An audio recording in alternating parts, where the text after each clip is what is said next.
guys, this is Ender here, and welcome to my very first episode of my Mine-Imator tutorial series.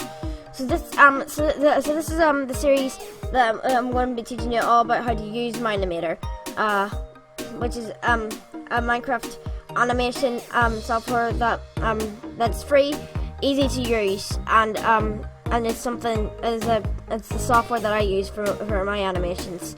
So when you get the software and you've upgraded to the full version, this is what you'll see. So we've got the recent projects here, the new project, open project, website, and a website and the forums, and then here we've also got Mine-Imator logo. But first of all we're gonna go over to where it says new project. We're gonna click on that, and then this is what we'll see. So we're gonna see the name. So this is where you're going to put the name of the project in.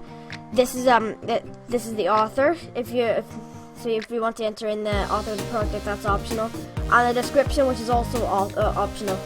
So we're gonna name our project. So I'm gonna name it into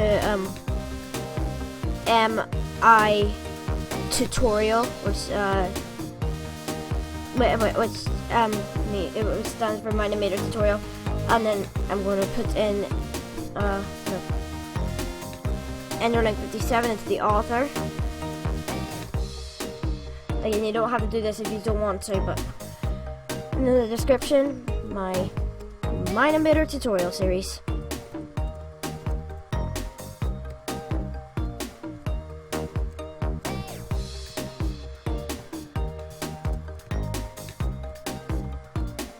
Okay, so there we go. Now we're going to create a new project. So now when you create it, it should be able to see all this. So we've got all. So this episode today is just about learning the basics and the interface. So we're going to start here with what's called the work camera, and so I'm going to show you how to control the camera now. So you move it around. So you move it around. Like this with the right click and the left click if you want to move like this, but if you want to just look around, use the right click, and then if you want to move it back, forth, left, and right, what you have to do is you have to press right click, and then W to go forward, just like this, S to go backwards, D to go left, and A to go right.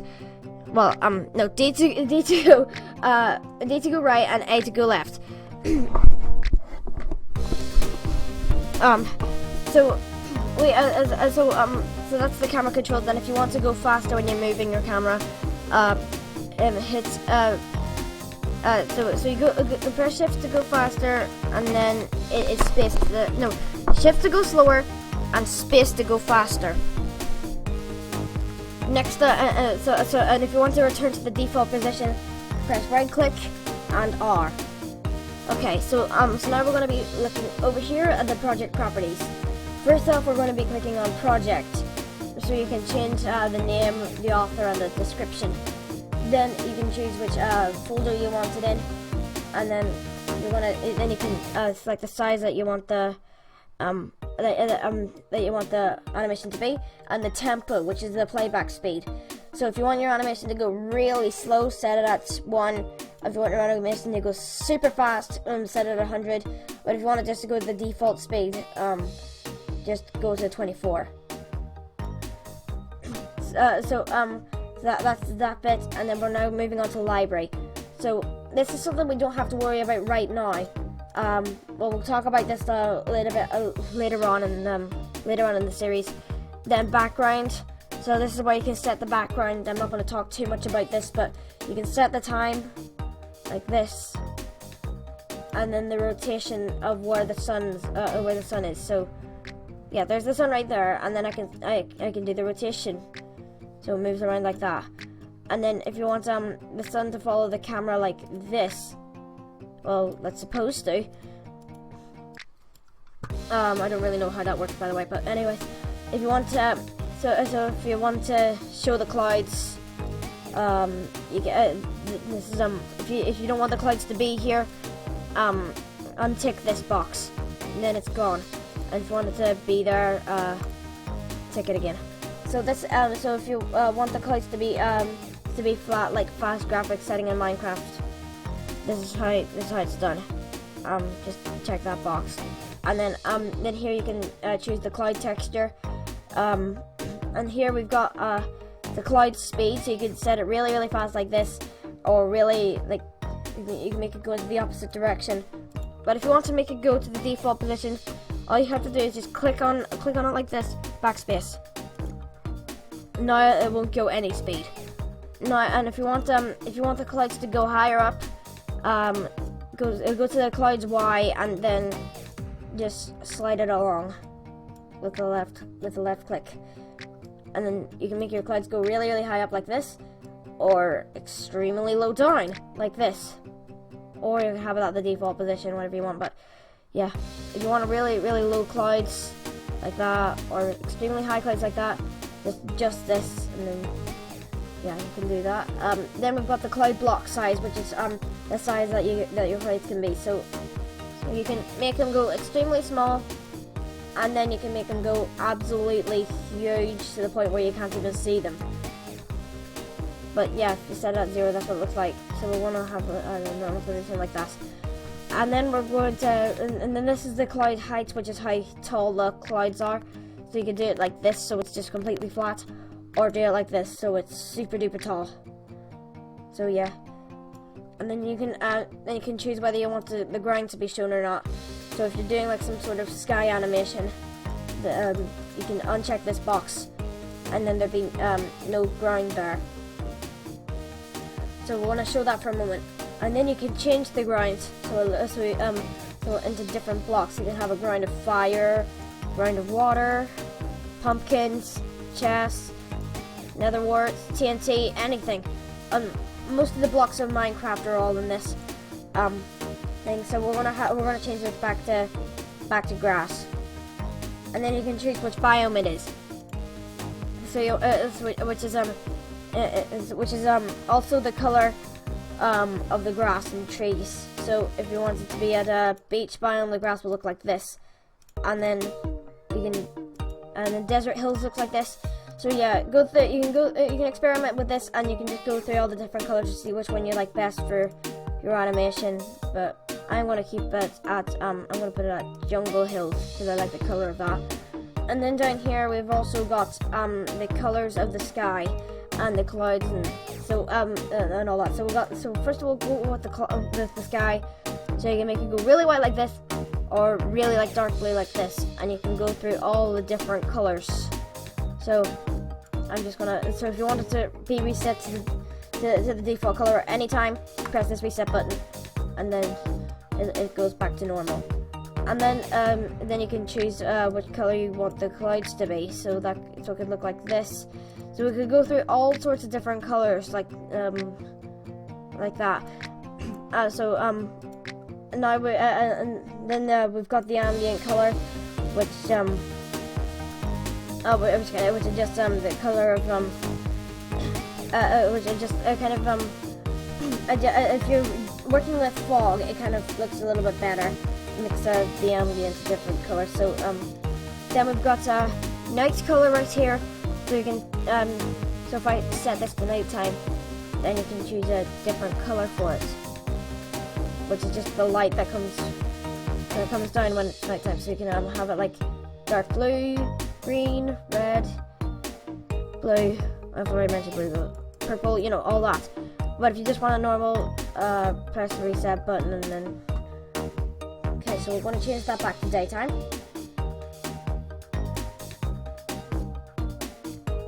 Okay, now we're going to go scroll down here, and now we're going to move on to the fog. So this is so the fog is just basically all this stuff around us here that makes us not really see the distance too well. So you want the fog distance to be in like this, where you can't see anything, or you want it stretched all the way out where you can see everywhere. And then you can adjust the size of the fog so it kind of goes a little bit like this and like this. And then you can select the height of the fog, so it can be very low or very high. And then we're going to enable wind, but we won't be talking about that right now because because we're just focusing on the interface today. So that's the I believe that's the background. So now we're going to be moving on to resources. Again, we're not going to be worrying about this right now. We're going to be working on that further on in the series. Then over here we have we got the timeline, which is what we're going to be using, which is what we use for our animations. So we're going to do a basic animation today of a ball rolling, let's say. So we're just gonna. So actually, wait, we're not gonna do that just yet. Because when I was clicking on the ball there, this is the interface that you're going to be looking at when you're going to be doing your animation. So this is where you're going to create your player and mob and animate each body part. So we've got all these mobs and characters to choose from. Have a look through all those, and then we've got scenery, which I'm not going to be worrying about right now. And then we've got items. So you have swords, pickaxes, any item in the game that you get, any item in this game, any item in Minecraft you can find on this. Then we've got blocks, so you can put down any sort of Minecraft block into your animation. And then we've got special blocks, which is blocks that have several movable parts. So we've got all the chests and the levers, sticky pistons, tripwire hooks, ender crystals, camera, banner, armor stand, shield, light throw, yeah, all that stuff that don't really look like blocks. So we've got a little chest down here, so we'll be animating that today. And then we've got a camera, which I'm also going to be creating. And as you can see, all those items that I put in has been put down onto the timeline. But when you move it around, it automatically creates a keyframe. But I'm not going to be worrying about that right now because we're still looking at the interface. So here, now we're looking up here. So this is if you want to create a new project. This one here, where if you want to import in an asset. This one if you want to open an existing project. If you want to save your project like that, and then if you want to save your current project as a new copy. And when you're done with your animation, you can or animation or image really. So if it's an animation and you want to export it, then you have to press this button. This is where you export your animation as a movie file. So you can go through these. This is the video size, the video format, the video quality, and then the frame rates. You can include the audio if you have an audio track. You can include hidden objects, and you can put in high quality rendering. Which is basically, I'll just get out of this for a moment. High quality rendering is basically this. If you go down here at the bottom, it says enable high quality, render at high quality mode to enable shaders for added realism. So that's something that you can do to make your animation look even better. Anyways, getting back to this. Sorry, I'm doing in this in very good order. Kind of lost track in a few places. But here, if you want to toggle the secondary view or the other camera, like I have, so this is the camera that you'd be using in your animation. So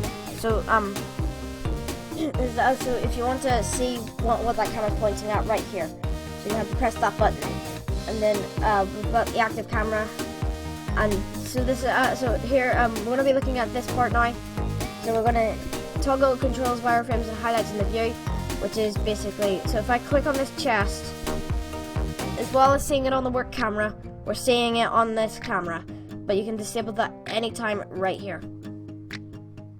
And if you want to toggle lighting in the fog in the view, you can do that. So you can see the fog and all the lighting, and then the particles, which is something I'm going to be talking about later in this episode. And then you can toggle grid, which is this. Size changeable in settings. I don't really use that very often because it's something that we'll be using too often in our animations. And then here we got the toggle aspect ratio for the exported video, which is this. So yeah. Now we're so this is this is the undo and redo buttons. So if I move the chest up like this, then and then if I wanted it going back down, press this button, and then it will undo it. And then we've got play the animation, stop playing the animation, and if you want to repeat the animation after the marker passes in the final keyframe, or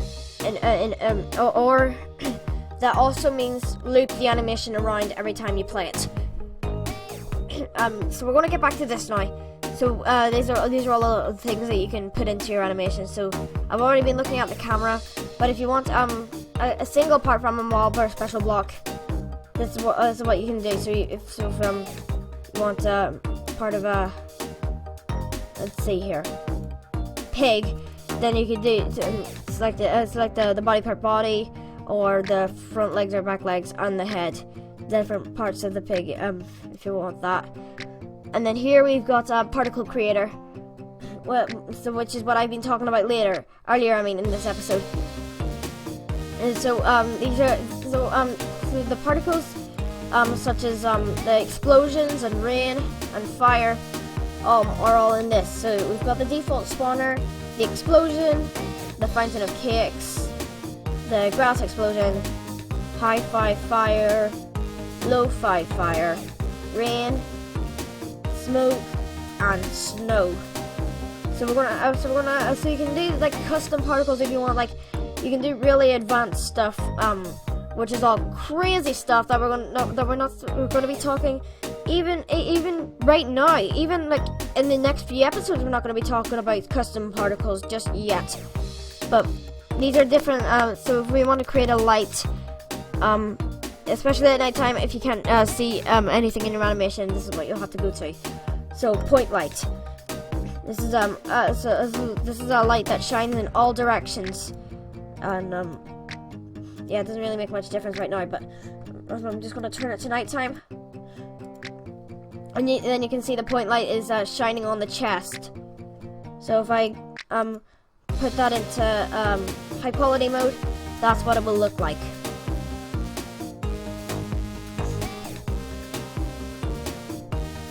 Okay, so now we're going to be moving on to the other light, which is a spotlight, light that shines up a circle-shaped spot.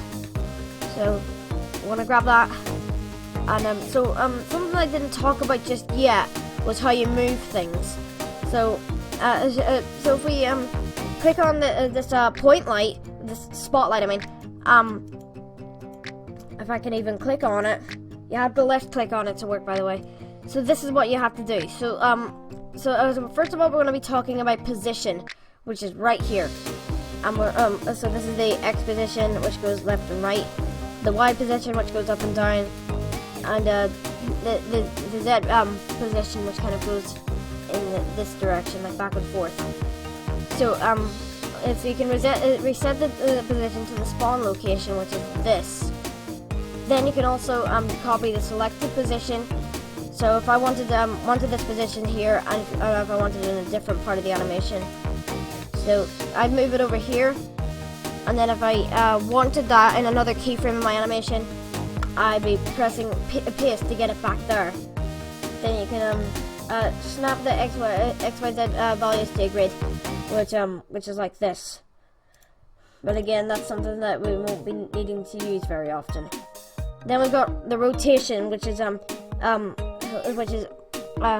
you can rotate your rotate your light or whatever you're using. So so this is the X rotation, which goes around like this. Y rotation, which goes around like that, and the Z rotation, which goes just like that. So and then we've got the same things here. We've got the reset, the display rotation, and whole loops as values between 0 and 360. So what that basically means is if we click on this, then we've got all the different loops of where it goes around. So if we're doing the X rotation a few times, we're looping it round. This is showing us how many loops we're doing. So that's kind of what that means. So if we reset that and then turn that off, because that's not really necessary. And then we've got the copy and paste and snap values to new grid. Now we're going to be moving on to light, which is something that only lights have in this. Only lights have in in this interface. So we're going to be turning rotation and position on again. Okay, so we're going to be switching it back to nighttime. So we're going to be looking at this. So it's we're going to be pointing it downwards so we can see it. But I can't see it. Okay, we're gonna. I think we might be able to turn this up a little bit. Okay, maybe we might be able to show this better to you and on a point light. Don't really. Not really. I don't really use spotlights very often. That's something that you won't be be using very often in your animations, because point lights are better because they shine in all directions. So if we put this down here a little bit, probably got that a little bit below the ground. I did. So if we raise that back up, try and turn this into high quality. There we go. So we can see the light now. So we're going to change the color. We want to turn it into this blue. And if we change it into high quality mode, the light will be blue. And if we want the light to be a little bit bigger, the light range, then turn the range thing up a little bit. So the default is 250, but if we want it higher than that, that can be done. Then you can make the range even bigger. And then the fade size, you can turn that down a little bit. So so that's the fade between the light and darkness. So you can turn that down and turn that up. So yeah. And then if we want that to be reset at any time, press the reset the light to its original state. And then we're going to be moving on to keyframe, which I'm going to be talking about in the next episode of this series. That's how we work lights, and that's how we work the whole interface. We've got a little bit more of the interface to go over. So if we want a piece of text, these are perfect for intros. So you can use the default Minecraft font on this, or you could use a different one, which is what I do most of the time when I'm doing my intro tests. Then we've got background settings. So you can so if you wanted during an animation, if you want it to be daytime to nighttime in an animation, this is something you'll need. This is a background modifier. You can use that to turn it from day to night during an animation. Then we've got all these things. So so you can create cubes, spheres, cones, cylinders, and surfaces. All these things that you would not normally find that you'd not normally find in Minecraft. You can do custom structures with them, which I'll be talking about in a few episodes' time. And then you can create a track for sound files, which is also perfect for intros. So you can do a track of music. So you can do music in your animation or your intro. So that is that's all I needed to talk about. But also down here as well, on the timeline, you can see here we've got so if we want to see all the keyframes in this timeline, we can. And if we want to lock this timeline, to disable keyframe selecting and 3D clicking. So we won't be able to use anything, create any keyframes in this unless we unlock it. And then if we want to hide this timeline from animation, we can. So you won't be able to see the chest anymore. And then down here, we've got a few more stuff to go over. So you can create a new folder, selected timelines will be put into it. Then over here we've got so you can duplicate the selected objects, remove the selected objects, save the selected objects, create a walking animation to the next keyframe, create a running animation to the next keyframe. But we don't. But that is something that we're not going to be using very often during our animations. But then we've got copy the selected keyframes, and then cut the selected keyframes. So you can select multiple keyframes like this, and then you can copy them or cut them or paste them. Then we can remove those keyframes and then export the selected keyframes. But we're not going to be talking about keyframes in this episode, because this episode was all about the interface today. We're gonna be talking to you about animation, basic animation in the next episode. We just wanted to go over a few of the basics of the interface. But also over here, forgot to say, you can show the sky, and then you can show your custom image, sun texture, moon phase. Those are just a few more things that I wanted to go over. But anyways, that's the episode officially over now. So I really hope you enjoyed it. If you did, please leave a like and subscribe if you haven't already. And yeah, I'll see you in the next episode. Goodbye.